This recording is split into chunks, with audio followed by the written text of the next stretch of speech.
السلام عليكم ورحمة الله وبركاته.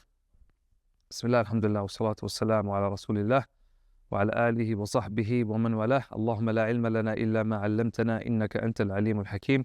اللهم علمنا ما ينفعنا وانفعنا بما علمتنا وزدنا علما وأرنا الحق حقا وارزقنا اتباعه وأرنا الباطل باطلا وارزقنا اجتنابه وادخلنا برحمتك في عبادك الصالحين. آمين يا رب العالمين. Welcome everybody to part 12 of our Fiqh of Salah halaqa. So as usual, we نبدأ بالمراجعة. So alhamdulillah, last week we were just about to finish the congregational prayer. We'll finish it today inshallah. وأيضا inshallah we will talk about صلاة أهل الأعذار. Yeah, the people who have the excuses. Okay, طيب. Let's start with the مراجعة inshallah. Let's start with the مراجعة. بسم الله. طيب السؤال الأول. We talked about who is qualified to lead the prayer, and we talked about two concepts or two criteria. Anybody remember the criteria we talked about? Hella, we want to find out who's going to lead the salah. What are we going to figure out? Yeah, we're going to look at the length of their beard, صح? And the length of their pants. This is what we do, صح? But from a fiqh point of view, this is where ilm comes in fruition. We want to be able to apply our ilm. How are we going to be able to know who leads the salah? What kind of jacket they wear? How? كيف? We talked about two things last week. His ability to read, to recite the Quran, and his fiqh. And when we talked about fiqh, we said Fiqh of Salah, he knows the Fiqh of Salah. And then someone who's a faqih, is a alim. Okay, تمام. Obviously, someone who's a faqih, he knows the fiqh of salah. But does every faqih have a nice voice and is a hafiz? No. So who do we put first? You've got here, mashallah, today we're going to have, mashallah, a mufti, right? A faqih, a hafiz, a qara who's half hafiz, but he has a very beautiful voice. Who are we going to put first? تمام. There's going to be a tfaddal battle. Like tfaddal. Okay. In the madhab we talked about, we said al-aqra, the one who has the best recitation. طبعا he knows the tajweed, and if both of them knows the tajweed, knows proper recitation, we put in front the one who has the nicer voice. تمام. With the condition that he knows the fiqh of salah. He needs to know fiqh of salah, because if he makes a mistake, he's going to ruin all our prayers. If he doesn't know how to fix it, he misses a rukun. You know what I mean? مثلا, he's leading the salah in dhuhr, and he doesn't even read Fatih. We have a problem. تمام. That's what we said. تمام. And we see if he's مثلا a alim, obviously he knows fiqh of salah, and he's a hafiz, and his recitation is beautiful. Allahu Akbar. Allah bless this man. It's very rare to find that. Okay. And then we have another one just like him. But one of them is older, we put the older. And so on. You use those criteria. But the most important two things, his recitation, his hifz, right? And نقدم التلاوة على الحفظ. If someone is hafiz and someone is, let's say, 15 juz', but the one with 15 juz' has a nicer recitation, a better voice, نقدمه. We put him, right? طبعا as long as the imam of the masjid is there, and make sure that he's okay with that. طيب. Cool. So no more pushing people by their beard length. The pants length, right? طيب. Or by how many times he's been to the masjid. We do it with ilm. طيب. We talked about praying behind the fasiq. صحيح. We talked about salat behind the fasiq. Who's the fasiq, first of all? Who's the fasiq?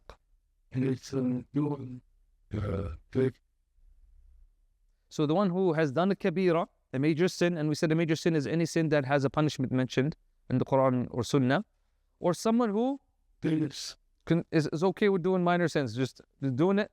Because, by the way, some of the ulama, they said, a minor sin can become a major sin. Kaif?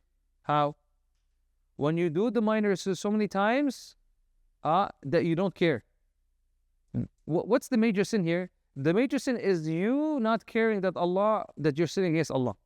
Now it's a major sin, because now you're like, who cares? Allah is not going to judge me, or I don't care about Allah watching me.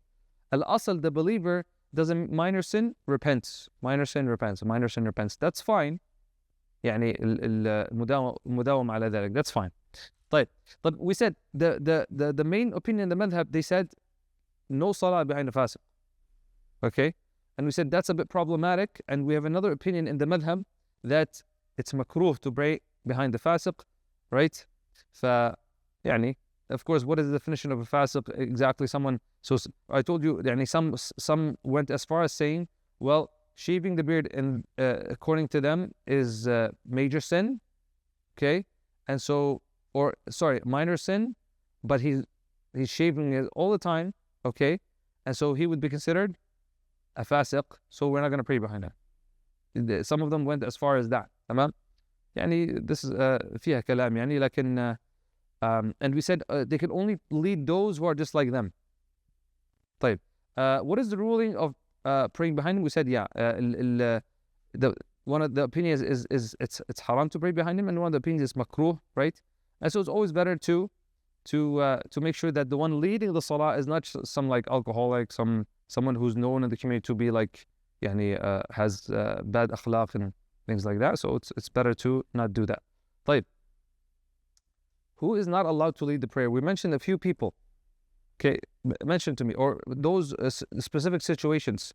Mention some of them. Yalla, Bismillah. Sa'ad. Who are some of the people? Yeah, it's like that. Yeah, someone who cannot recite the Fatiha. Naam. Someone who, naam. Yeah, someone who's not baligh. He can only lead in the nawafil. He can only lead in the non-obligatory prayers. So someone who's mutamayyiz, right? He's 10 years old. He reads like Sudais, mashallah. But he can't lead us in a high, unless there's nobody that can recite Fatiha. Then it's darura. And we also said that the woman cannot lead unless nobody can read, nobody can lead. But she leads from behind. Who else? The one who cannot do sujood. We talked about the one who cannot do sujood, the one who cannot do ruku', the one who not can stand up. We said except the imam in ruku' and sujood. We said that if he has a sickness that is going to heal, then we can pray behind him and we pray the way he prays. Tamam. What else? Did we mention something else? Those are the main ones we mentioned. طيب. We finished with where does the follower, okay, the ma'moom stand? Okay, if it's just two people, you're going to have an imam, and where's the other person? On his left or right? Left or right? Right. Naam, he's going to be on his right. Is he allowed to go on his left? If he goes to his left, salah accepted or not? We said it's not accepted. We have the hadith of the Prophet moved Ibn Abbas. Yani he moved him during the salah. And during the salah, you're not allowed to move or do movements unless it's something daruri, something that is like mandatory or something that is dire need. Yani. But the Prophet moved him during the salah, so that shows that you have to. But is there any situation where someone can pray on the left of the imam? Small area, let's say if there's someone on his right, then there's someone can be on his left. That's okay. As long as there's someone on his right, someone on his left, right? Mathalan, we're in a situation where there's no space, we'll put one on his right, one on his left, right? That's fine.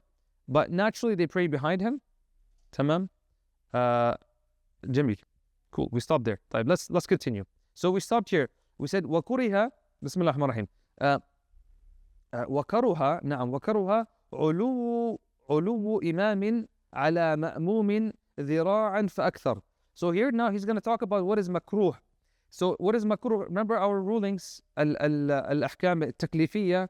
We had, something is haram, makruh, mubah, mustahab, and it's wajib, right? So al-makruh is something that, what's makruh, ya Sa'ad?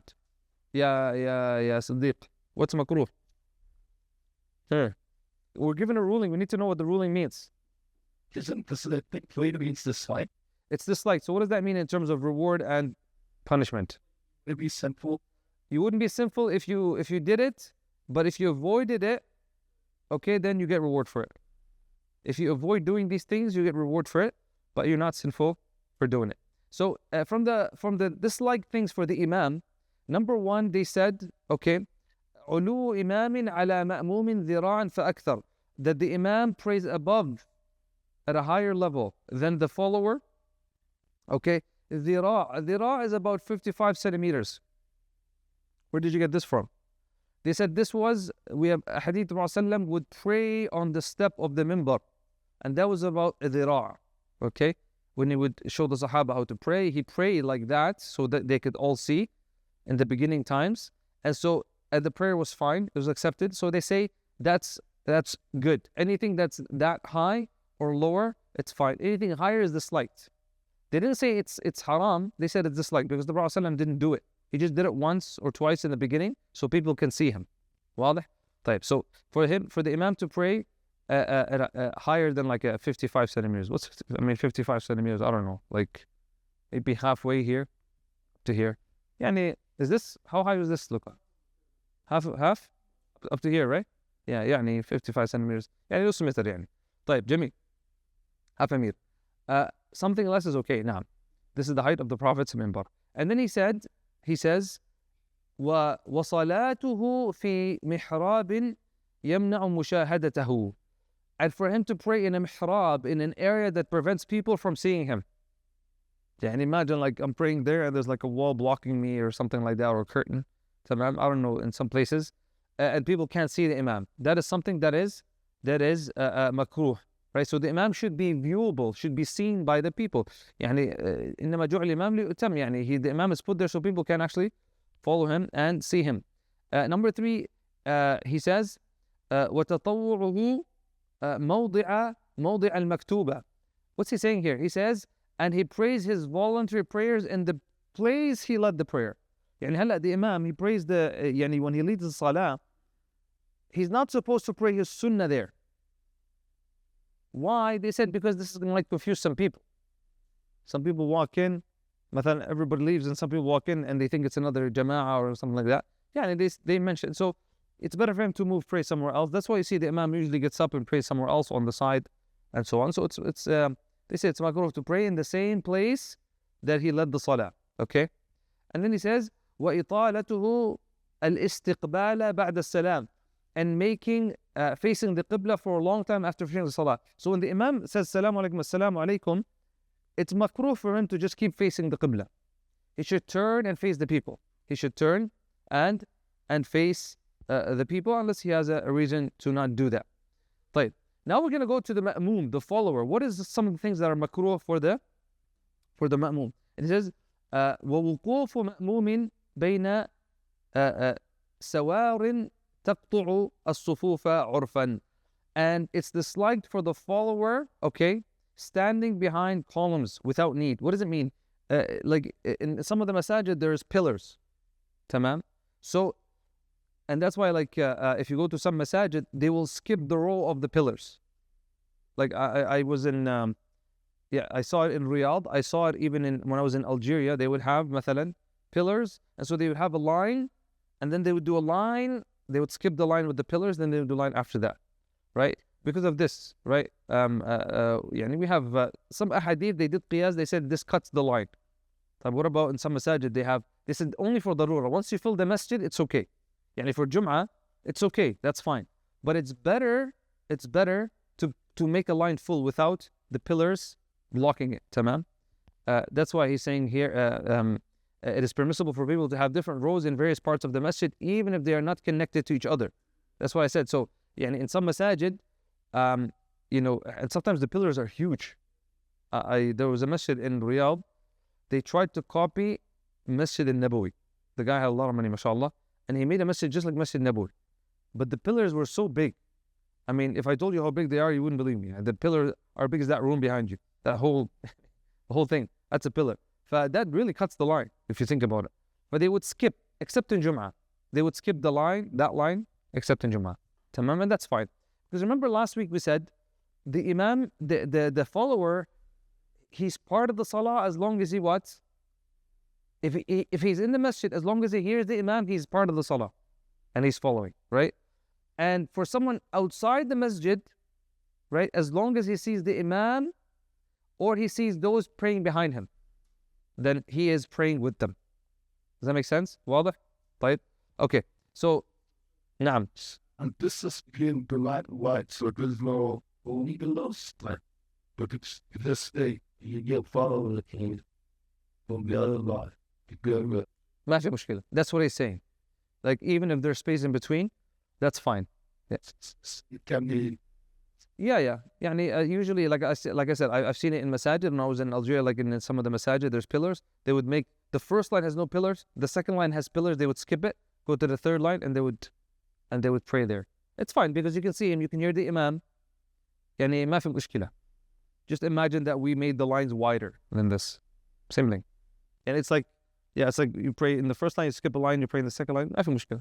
There's nothing wrong with that. يعني لا يمنع. أهم شيء, actually, the lines are complete. هذا أهم شيء.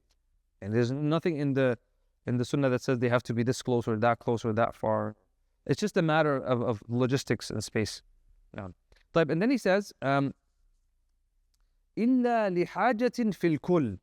So all of the things I mentioned, they're disliked unless there's a haja. And the haja, we said, مثلا, the Jum'ah prayer, there's not enough space, we fill it up. تمام. What else we talked about? Any of the things that were mentioned, if there's a haja, then there's no problem. يعني the imam praying above the followers. That's يعني sometimes you have to do it because of a haja, right? Like they're in a basement, and we can't, right, for a haja. Yeah. But what about the followers praying ahead of the imam for a haja? It was not mentioned and it is disliked here. Because this happened in, I think in... Where? Here? Yeah, in here. But no, I'm saying upstairs, مثلا. It happened in, I think in Masjid Abu Bakr, when it used to, I think now they closed it, but Masjid Abu Bakr in 52nd, they had this issue where when they were like expanding, in Jum'ah, the followers, they would actually be ahead of the imam. They would be in front of the imam. So, but they're on a different floor. So, yani some said that you can't pray because they're ahead of the imam. But what about for other? Allah, I don't know. And even here, we make sure that nobody's ahead of the imam, because you have to be behind the imam. The imam was put there so he can be followed. I don't know a fatwa that says you're allowed to do that. طيب.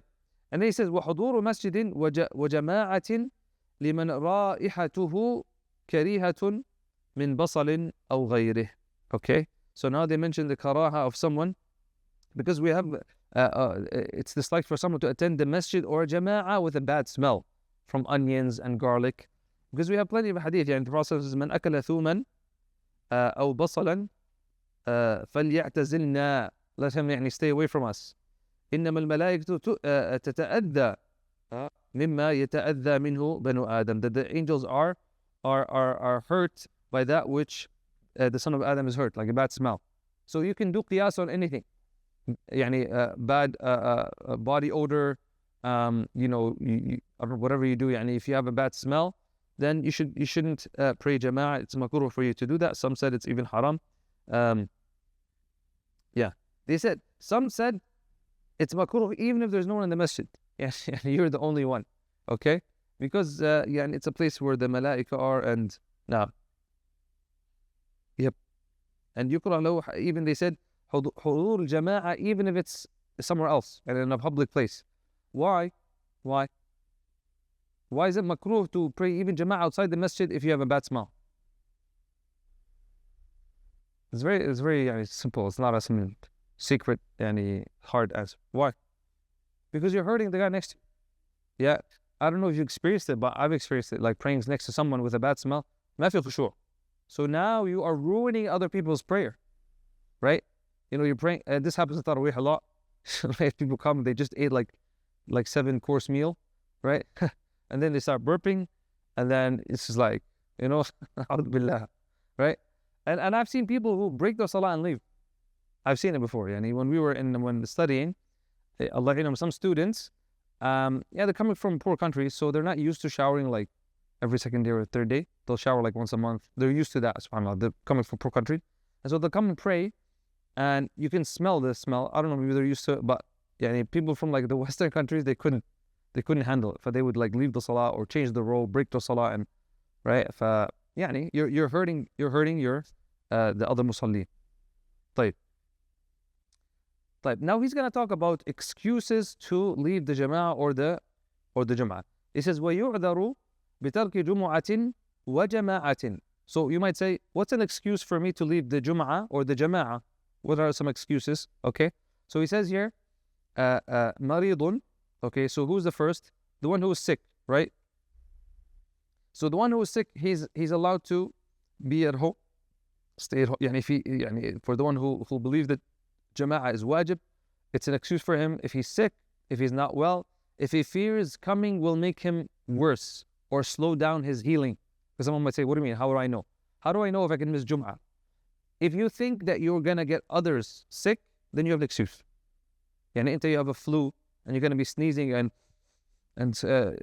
everything, and you're going to be touching things and people are going to get sick and you feel like you need to even wear a mask, then you are excused. You don't have to come to Jum'ah.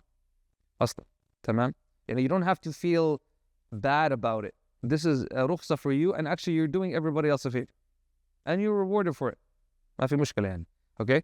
And you feel it's going to affect you healing or slow down your healing, this is what an excuse would be. So مريض ومدافع أحد الأخبثين, and someone who needs to, الأخبثين is urination or defecation. Someone who has to use the bathroom. Someone who needs to use the bathroom, okay, he can leave the Jama'ah or he can stall his Jum'ah, okay, until he gets rid of it. So someone really has to go to the bathroom. Do I go to the Jum'ah or do I go use the bathroom? You go to use the bathroom. Use the bathroom, make wudu, and then come as soon as you're finished. Okay? Because a lot of people do that. Like, oh, let me catch the Jama'ah, but he really needs to go. This is makruh. You're not supposed to do that. طيب. We talked about tahar.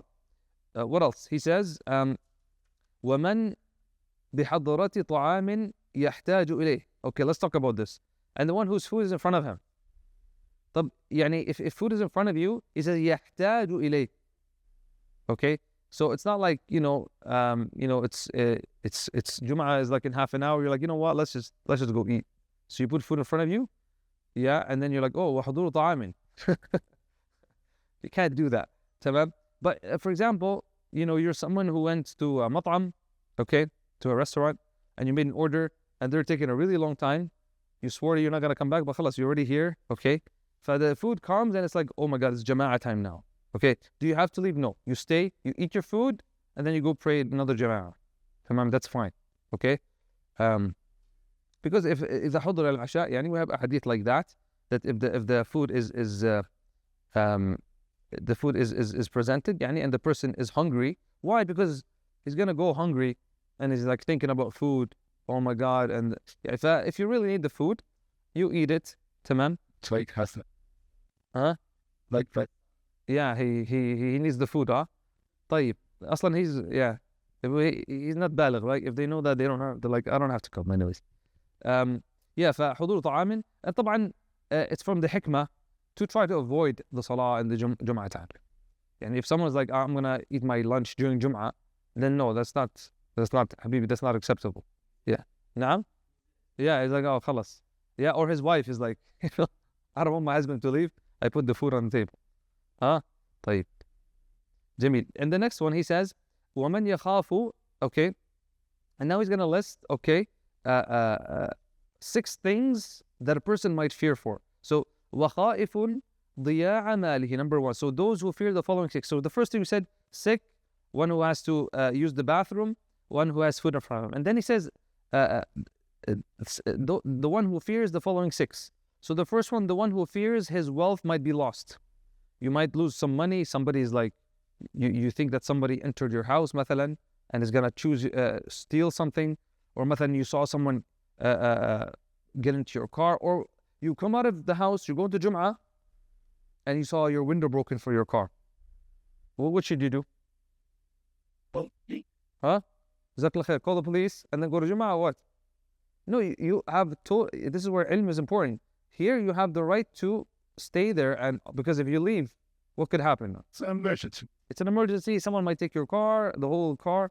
But then you might say, oh, I have theft and I have vandalism. I'll get the cash. Actually, I was now can somebody give him the money, he forgot it in the front of his caption, they will, he's like, you must, you will, you remember that this would have been mount, but you get it. That's what it was. Okay, so he's saying that there was a story where an imam, somebody gave him money, he left it on top of his car, he went to the khutbah, and he continued. He remembered in the khutbah? He remembered the khutbah, but he still left the money. That's interesting because he's the khatib here. I mean, if I was up there and I'm like, oh my God, my wallet's still on top of the high. I mean, I would probably go get it. Yani, I know people will be like, A'udhu billah, Sheikh, how can you? Send also good. Hey? Ma'dur, because hey? Yeah, يعني it's gonna you can just say وأقول قولي هذا أستغفر الله sit down, do dhikr. Yeah, it's not gonna break the Jum'ah, and because this is a darura, because yeah, there's emergencies. Like, what are you gonna do? طيب, so one who fears his wealth might be lost, right? Then he says, ضياع ماله أو موت قريبه, or he's scared that his relative or friend might he might die مثلا. He's someone he's visiting a sick person and he's really close to dying, or is in his last moments. يجوز له. Okay, here he's in a time where يجوز له to be with him, and he says أو I was just going to see if there's a hadith here about it. طيب, he says أو ضررا من سلطان. That's interesting. And actually, one who fears being harmed by the ruler. Tamam, you're wanted man. Okay, regardless, maybe you're guilty, not guilty. This happened like in the time of.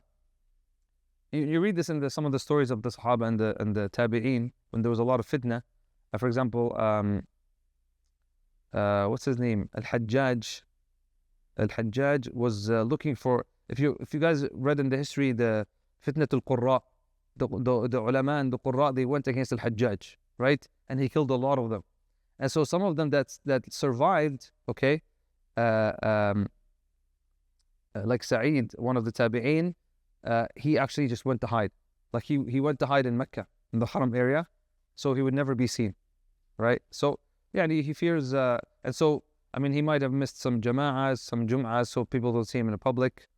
If he really fears for his life, okay, then maybe he has an excuse. أو مطر ونحوه. Yeah, if there's like rain or snow, right? Like it happens here, rain or snow, slippery roads, you feel it's dangerous to drive, maybe on the long highways and things like that, then you have an excuse, right? And قيس على ذلك, fog and etc., that you think it's harmful, okay? Yeah, snow, hail, bad weather. Even if it's really hot, like in some countries it's really, really hot, and you think that's going to harm you, then قد يكون عذر this is interesting here. أو ملازمة غريم ولا وفاء له. Al-Gharim is who? Is the one who is in debt. Okay? What's he talking about here? You borrowed money from somebody and you owe him money, and you all go to the same masjid مثلا. طيب, طبعا he's saying ولا وفاء له. Okay, لا وفاء له. Okay, there's a person who is able to pay it, okay, but he avoids the jama'ah, so he doesn't pay it. For that, that's not what he's talking about. Okay, he's talking about the person who is not able to pay it, and he knows that guy might harm him. Okay, might harm him or might do something to him, so he might have an excuse here. He fears for his well-being, his life, whatever. So for him, he might be able to avoid the jama'ah, okay, or even the jum'ah here. Maybe he goes to another jum'ah. Wallahu a'lam. It's not talking about the person who is able to pay and then he avoids the person. طبعا nowadays you can catch him different ways. WhatsApp or nobody waits for you in the masjid. Tamam. But people call the police, etc. But yeah, this is one of the excuses they mention. It says أو فوت رفقته, or he fears missing his company or group. مثلا he's going on a trip, and he's going on a bus or a plane, and he's transitioning, transit, right? And there's a jama'ah, but he might miss the boarding. So what does he do here? It's okay. He doesn't. Aslan, he's a musafir. Okay. But let's say another situation. I don't know. What's the situation? Yeah, like there's a bus stop. Okay. The bus, yeah, those of you who take the bus, I took the bus for a long time. And, you never know. They come early, late. 10 years ago, they never had schedules like now. 10, 15 years. Now they have, mashallah, they tell you on live time, yeah? Before you're like, it's supposed to be 9:20 and he comes 9:45. Or he comes like 1 minute earlier. So you're like, if you're missing the bus, there's a few brothers who sometimes come here and they take the bus.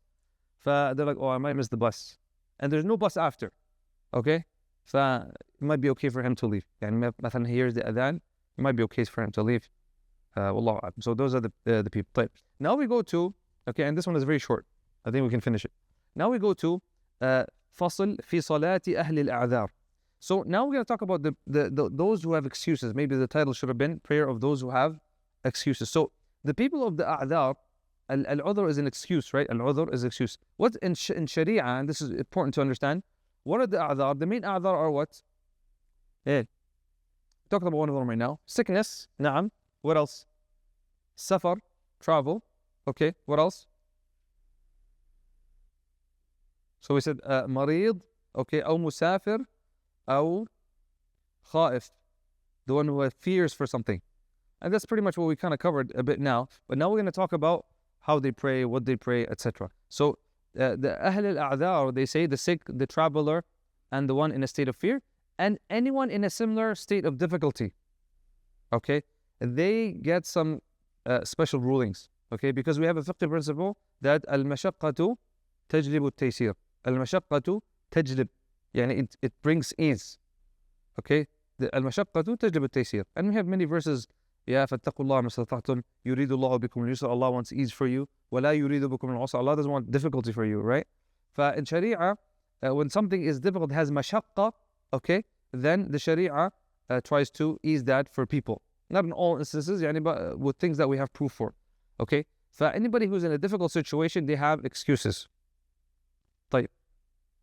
Jimmy, but those are the main ones. So how do they pray now? So now let's say someone is marid. Okay? We kind of discussed this before, but now he's going to go into detail. He says, يُصَلِّي الْمَرِيضُ قَائِمًا. The sick person, the asl is that he prays standing. Okay? فَإِن لَمْ يَسْتَطِعْ فَقَاعِدًا. And if he's not able to pray standing, then he prays sitting. فَإِن لَمْ يَسْتَطِعْ فَعَلَى جَنْبٍ. If he's not able to, he prays on the side. Which side? The right, preferably the right side. Okay? Has anybody experienced that before, praying on their side? Huh? I think most of us have prayed sitting down, maybe with a broken ankle or a sprained and something. You grab a sign, your face facing. Naam, you're facing the Qibla, naam. So like this. Naam, like this, I think. Yeah, you'd be sitting on your side. So, you'd be sitting on your side. Like, if that's the Qibla, I'd be sitting like this. Okay? If you can't, on your right, on your left. And if you can't sit on your side. Huh? What's next? Mustalqiyan. All the way. Like this. This is the Qibla. This is the Qibla. Lying on your back. فَمُسْتَلْقِيًا. This is called mustalqi. Okay? طب فَإِن لَمْ يَسْتَطِعْ. Because in all these phases, we're going to talk about, he still does the movements he can. Okay? But if he can't even like do movements while he's back, like he lays back, what does he do? They say with the eyes. طب فَإِن لَمْ يَسْتَطِعْ. With his heart. And the last resort is خلاص يعني فاقد العقل, whoever is unconscious, right, majnoon or something like that, insane person, then it's not wajib for him to pray. He's not mukallaf, right? Because we said aqil is one of the conditions of salah. So this is فعلى جرب الأيمن أفضل وكره مستلقيا مع قدرته على جنب وإلا تعين. So he's saying that it's makruh to go on your back if you can go on one of the sides. Because the fuqaha are trying to go, because we have a hadith, where one of the Sahaba, they said, نعم, صلي قائما فإن لم تستطع, the long hadith where the Prophet ﷺ told him the different phases, تمام? So then now he says, ويومأ بركوع وسجود ويجعله أخفض. Okay, so let's review what we just talked about. So he prays standing if he's able. If he cannot, sitting. Okay? If he cannot, then lying on the side. Right side is better. And if he cannot either side, then he can do it on his back. So that's 4. Number 5, here just an important note is that you need to go in that order. And you can't be like, Ana marid, I'm a little bit tired, I'm going to go straight to the back. Khalas. And you go lie down and pray like that. لا, you have to go tadarruj. Yani, if you can't stand, you sit. Tamam? Because some people take this with ease. Because if I'm sick, if I have a issue with my ankle, but I can stand, or have a knee issue, I can stand, but I can't bend, right, the knee, right? Can I sit on the chair? No, I can't sit on the chair. Like, if I'm supposed to be standing, I'm supposed to be standing. So in the time of standing, if I'm able to stand, I stand. But in the time of مثلا sujood or ruku' and I can't do it properly, then I can sit. Is that واضح? So the person has فَاتَّقُوا اللَّهَ مَا اسْتَطَعْتُمْ. Okay? Fear Allah subhanahu wa ta'ala, have taqwa of Allah subhanahu wa ta'ala as much as you can. Okay, so you cannot just lay down right away. You have to try to, and this can change throughout the prayer. Okay? But so now we said if he's unable to do proper ruku' and sujood, then he uses gestures. Right? He'll use gestures. Like for example, we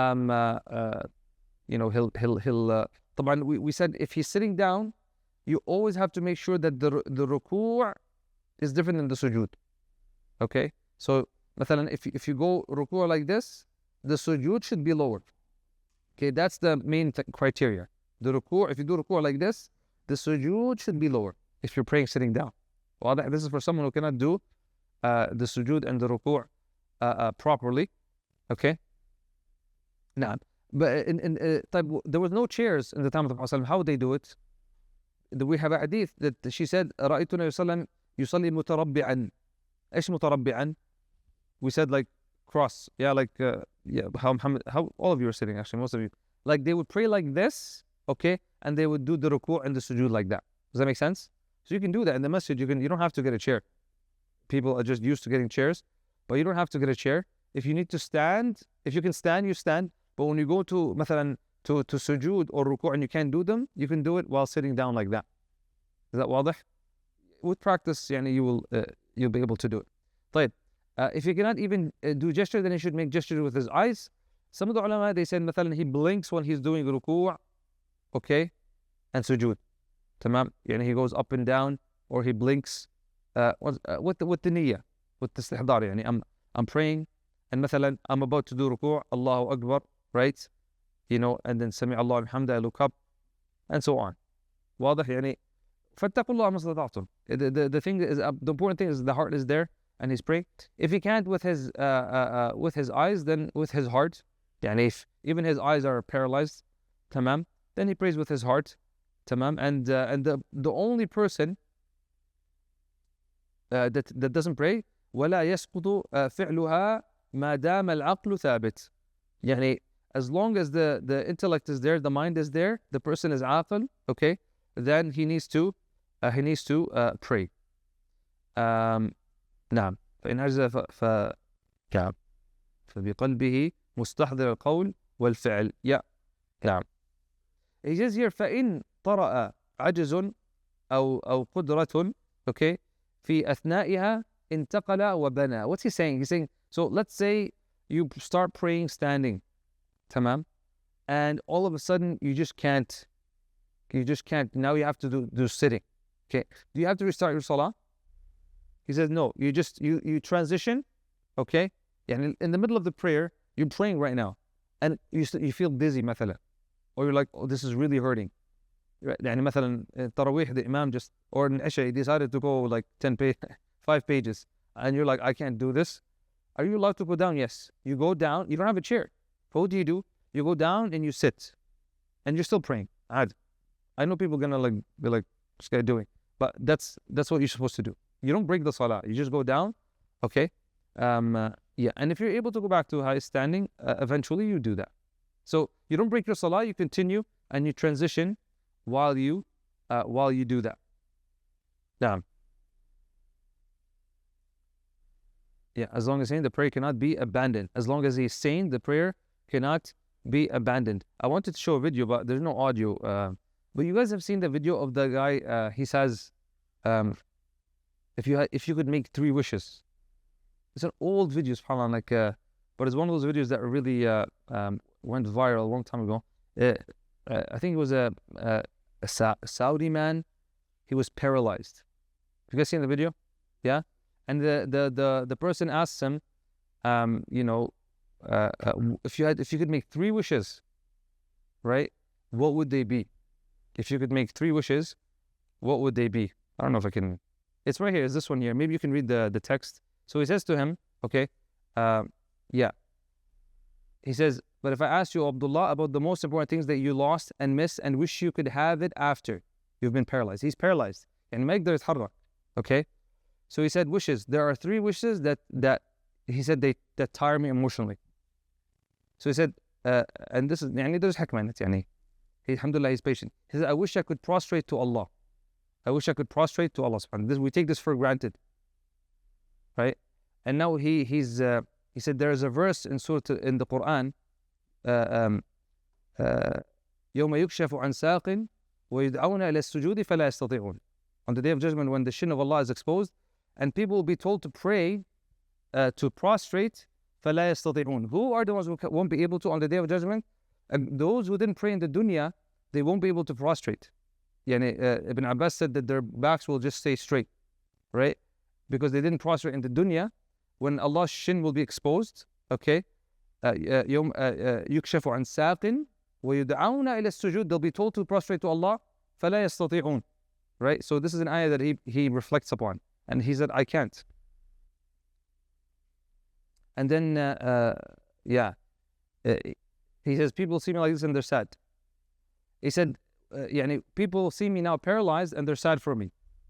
He says, but when I was standing and running and I didn't pray, nobody was sad for me. SubhanAllah. People are sad for you now, but nobody cared when you were not praying. When in reality, people should be sad for you when they don't see you praying, when they don't see you prostrate, when you're able to prostrate, subhanAllah. And then he says, the second wish is to be able to turn the pages of the Quran, subhanAllah. The man is paralyzed. And we take this for granted. I'm turning the page of this book. He says, I can't even turn the page of the Quran, subhanAllah. This is a ni'mah that we take for granted. He says, it's like a mountain for me. I can't move it. He can't turn the page of the Quran, subhanAllah. He says, the third wish, he says, in the time of Eid, okay, at the time of the gathering, that I could enter my house and hug my mother, subhanAllah. Because his mother, she's the one that actually takes him to the bathroom, changes him, because he's paralyzed, subhanAllah. He doesn't have that. So this is a reminder, that not to take for granted the ni'am that Allah subhanahu wa ta'ala has given us. The next thing that we wanted to cover, okay, Tamam. We cover this one right now. I think that's it pretty much. So alhamdulillah, we were able to cover in time. Inshallah, next week, what we'll be covering, inshallah, is shortening the prayer. So al-jam' wal-qasr, this is like a hot topic. Inshallah, we'll discuss it next week. Al-jam' wal-qasr, shortening and combining the prayer. And we'll also talk about salat al-khawf, right? Salat al-khawf. طبعا shortening and joining, they're all related to the people of a'dhar, right? Shortening and joining for the one who's traveling, or if there's something outside that's preventing rain or snow. And Salatul Khawf, the fear prayer, right? It's mentioned in the Quran, Salatul Khawf, for the one who is in a battle or something like that. We will be talking about that bi'idhnillahi ta'ala. So, and we'll leave it there for some questions, inshallah. We have about 9 minutes until the iqamah. So today, whatever questions you wanted to ask, today's the time, inshallah. Bismillah. I saw a hand. Saeed? Hamza Ayedi, naam. Desires to transition the timing today. Very fair. I think the one of the longest prayers, like he is faith. But it's like, it depends. They read along surah. Yeah. You got during that. Yeah, that's fine. Actually, he has more an excuse to do it, even if you're not sick. Because Salat al-Kusuf is from the Nawafil prayers. And we said that the Nafila prayer, it's more lenient. You can actually be sitting in it, yani. Even Taraweeh, you can sit. You're not blamed for it. But you get half the reward if you're not sick. So that's the only difference. If you're going to pray a Nafila sitting down, you get half the reward if you're not sick. If you're sick and you pray sitting down, it's the same reward. Because you would have prayed standing if you could. Naam, واضح? That's a good question. تفضل. So I saw you supposed to do something. It's tough. I know what you're going to say. I know what you're going to say. Yes, here you So it's two, this go. Muslim people. Yeah, they know the last ayah because the Imam slows down and he makes the med. And they're like, oh, get up. Is that Where did you see this in back home? Okay, I saw this in the Haram more often. Yeah, so his question is, in Taraweeh, because مثلا in the some masajid they do 20 rak'at and they do the khatma and it's long. So what people do is, your question is, they're not even in the prayer, صح? Like they're not even in the prayer. But they only do this with the first rak'ah. Yeah, so what happens is, Taraweeh is mathna, right? 2, 2, 2, right? So they finish the 2, okay, and the Imam gets up. So they're like, okay, the Imam's getting up. The Imam started, Allahu Akbar, and they're sitting down. They haven't entered the Salah. And Alhamdulillah, Wallah Dalin, and they're still sitting down. And the Imam's reading. He finishes, they usually do a page or a page and a half. So he's reading, and then the Imam is trying to, and then he's about to finish, Ya laytani kuntu turaba, and he's like, oh, and then he gets up. And so are you allowed to do that? There's nothing to prevent someone from doing that. Is he losing from his ajr? Probably, unless he has a udhr, right? Yeah, unless he has a udhr, because here's the thing, and this is what I tell people about that. The Sharia gave you an excuse to sit down, so why aren't you in the salah? And if you are tired, in Nafila you're allowed to sit down. In Taraweeh, you're allowed to sit down without an excuse. But if you have an excuse, you actually have, and I have back problems. Sometimes Taraweeh is too long for me, right? Because I have flat feet. So it's painful for me sometimes to stand too long. If you have an excuse, then you still get the full reward sitting down. Why are you not in the salah? You know what I mean? So you're losing from the salah that way, if you're doing it intentionally. هذا يعني استهزاء بالدين. It's playing with the deen, right? It's a hila. This is what Bani Israel did. I'm not doing qiyas on that, but Bani Israel, Allah told them, don't fish on Saturday. They said, okay, we're not going to fish on Saturday. We'll just leave the net Friday. We'll pick it up Sunday. So طيب, you think you're playing around with Allah subhanahu wa ta'ala? The person should do that. Like those people,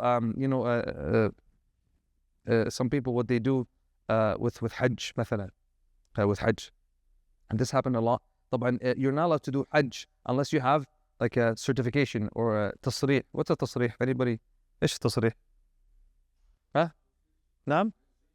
Authorization. Okay, let's say authorization. So you have like some kind of a number or a license or something. So you're not allowed to do Hajj. So even people who are there, like you're not allowed to. They'll check you at the border of the city. So a lot of the people who wanted to go and not pay, they would go, and you're supposed to go in with ihram, right? So they'll let you go in the city if you don't have the ihram on, and you don't have it. So if you don't have a tasrih, right, authorization, and you don't have your ihram on, yeah, they'll ask you, what are you coming in here for? You'd be like, oh, I'm just here to visit, right? But your intention is to do high. And so they will lie, get in, they've missed the miqat. Remember we talked in Hajj, you have to do your ihram before the miqat. They've missed the miqat. So now they're lying, and they'll be like, we'll pay the kafara. As long as we get into do Hajj, we've saved like money, right? But this is istihza' bid-din, because now you're saying, Allah subhanahu wa ta'ala says, وَمَن يُعَظِّمْ شَعَائِرَ اللَّهِ فَإِنَّهَا مِن تَقْوَى الْقُلُوبِ. It's from the taqwa of the hearts to do ta'zim and to have respect for the sha'a'ir of Allah subhanahu wa ta'ala, for the rulings and for the symbols of the deen. And so someone lies, first of all, which is a major sin, okay? And then he, because are you supposed to do Hajj if you're not mustati'? You're not supposed to ask. لِمَنِ اسْتَطَاعَ عَلَيْهِ سَبِيلًا. But this is the wrong understanding. Someone will say, well, no, it's not the right of the hakim to do that. No, it is right to. It's the right of the hakim to make rules to protect the people. Aslan, if you opened it up for everybody, what's going to happen? Everybody will come with chips. Yeah, everybody will come, and you should see it. And people died in stampede. Remember in the stampede 7 years ago, maybe? There was a stampede in the haram, and people died, right? And so this is the right of the hakim, of the ruler, to do that. I don't know how we got here, but the point is, people trying to find these things in the Sharia, that's not the right attitude. The right attitude is to have respect for the Sharia and the rulings. Yes, but it could fall into something doing like these people. They're gonna lie and then do a kafara intentionally. The kafara is for khata, mistake, or al kafara tajbur, something that you forgot or you made a mistake, not intentional. And some ulama will tell you, if you do something, intentionally, then that's a sin. You're doing something intentionally. Yeah. فعن قصد الله أعلم Allah أعلم. May Allah subhanahu wa ta'ala guide us. Any other questions? We have a minute or so. تمام. طيب بارك الله فيكم والسلام عليكم ورحمة الله وبركاته.